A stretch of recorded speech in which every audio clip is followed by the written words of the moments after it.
So we want to work with good people, for good people, doing good things. And ideally, we want to design for real life. Hi, I'm Julie Hale with the designer sales team, and I'm here at Trail Appliances in our Richmond showroom. Today we're talking with Jamie Banfield of Jamie Banfield Design. Jamie, can you give us a little background of how it all began and what makes Jamie Banfield Design unique? What makes Jamie Banfield Designs unique, I think, is we actually do have a bit of fun.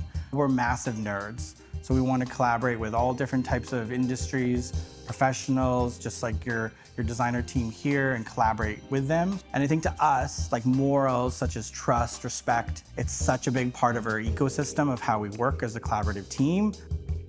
I never wanted to work for myself, never wanted to be a business owner. My mom's a nurse, my dad's a welder.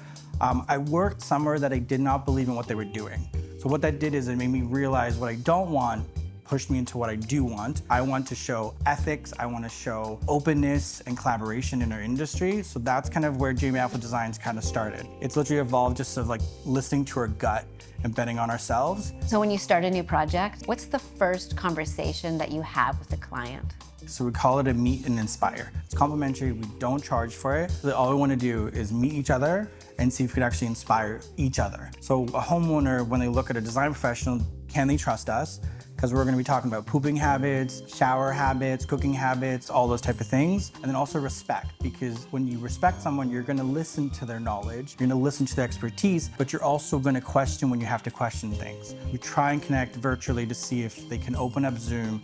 Can they show up on time? Are they respectful with their time? Do they show up, when the meeting's at noon? Are they showing up at noon? Or are they showing up at 12:05? Because that kind of dictates how the relationship might evolve. Because some homeowners, we're gonna be in this process for 3 months, 4 months, 2 years, 3 years.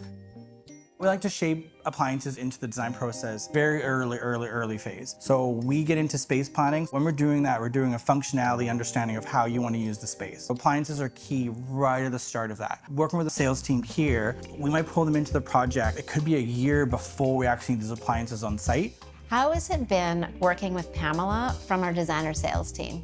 Having a really good go-to person, it helps us a lot because one, we have a bat phone. So we know we can call this person and they're gonna give us honest, real information. We're not getting a sales pitch, we're not getting, hey, I gotta hit my quota. But then there's also the care side of it. So Pamela cares about the end user, cares about the client. So we know she's got the client's back and our back. Like our personalities connect correctly, our morals line up properly. So when we do send a homeowner in to look at appliances, we know they're gonna be treated properly, they're gonna be respected, they're gonna communicate correctly. So those assets help our job out tremendously. When you're working on a project, you have to work with a variety of different trades. What do you look for in an ideal partner? It's just like dating. When you go on a first date, there's certain key things you're gonna look, right? Are they late? Are they respecting your time? Are they organized? The things that we actually look for in there is the core values of what they stand for. And I think most people, they live their core values in personal life and in business life. Trust, respect, communication, that will hold that relationship together. Jamie, you mentioned investment.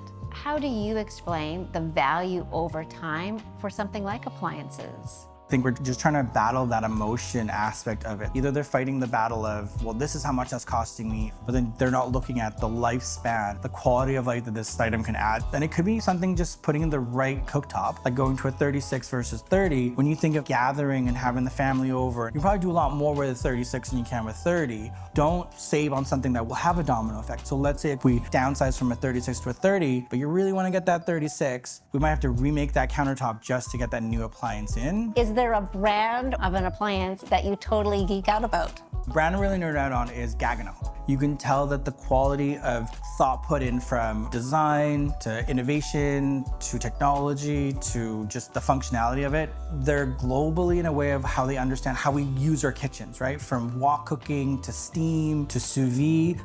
I think they're a brand that really is bringing so much thought process to how we're gonna live in our kitchens in the future. And it's a brand that will last. So these could be those little those little pieces that you're gonna invest in your home, knowing that those 5 pieces maybe could withstand the next renovation. What do you think takes a home from being nice to truly unforgettable?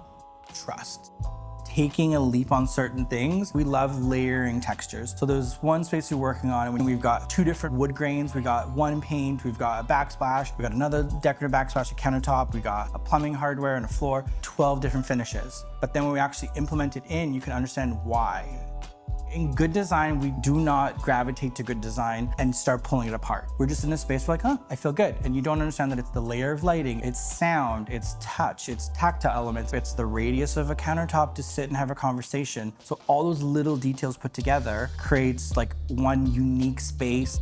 The best part of my job is seeing the end results of how a family actually functions in these homes. So walking back into that kitchen a year or 2 later and just seeing them grabbing the things out of these drawers, seeing them as a family cook, has to be the most rewarding thing of our job.